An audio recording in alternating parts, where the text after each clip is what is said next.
We are here today with Peter English, a global and EMEA Family Business Leader at PwC, and together we will explore some of the key differences that emerge from the European cut of the survey.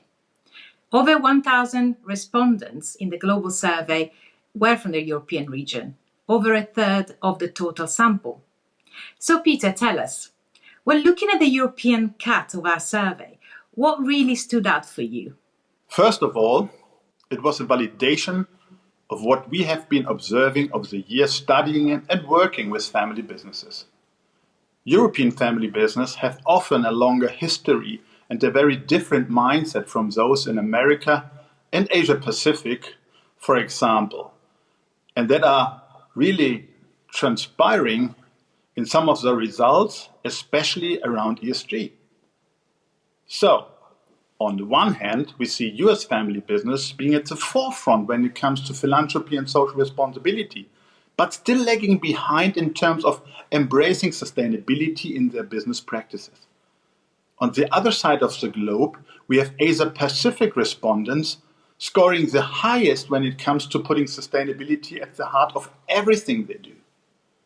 Europeans are somewhat in a different situation, and many of them are what we call hidden champions. They have been actively putting sustainability at the heart of what they do well before the concept has even been defined. But they haven't been great in communicating the good things that they have done in the past. And sometimes it's so embedded in their DNA and the ways they run the business that they don't even see what they already do as part of an ESG agenda.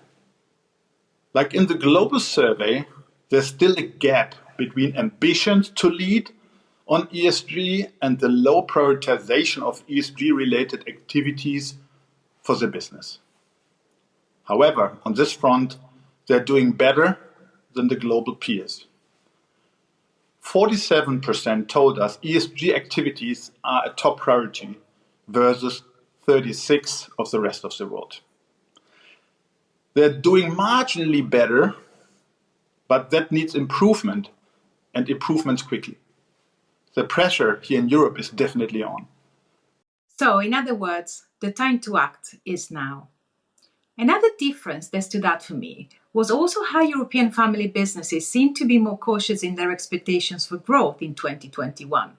59% expect to see growth this year, compared to 65% globally. But their expectation for 2022 align with global results, with 85% expecting to grow. A very optimistic outlook indeed.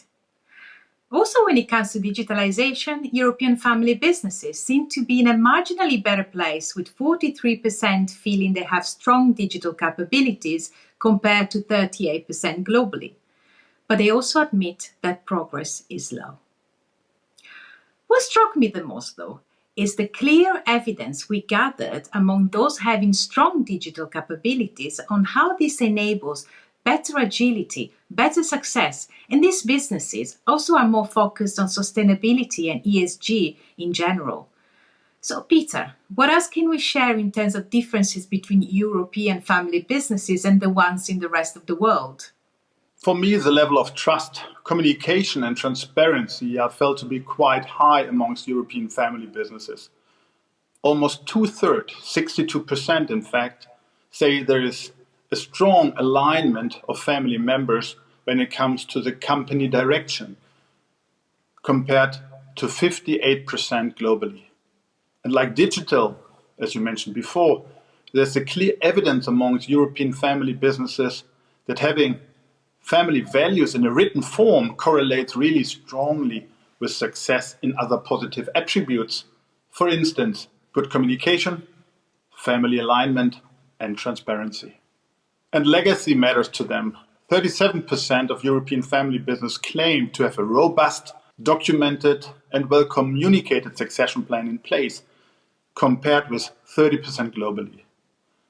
If we have a look at the previous survey in 2018, this sounds like a good progress, given that only 15% of our global respondents at that time said that they have a succession plan in place.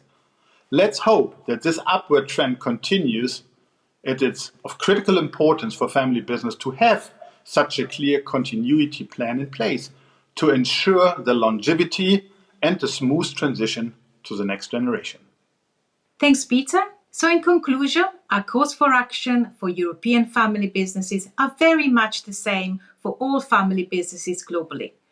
Deliver on ESG, transform digital capabilities, and keep on refining family governance and succession planning. Thank you.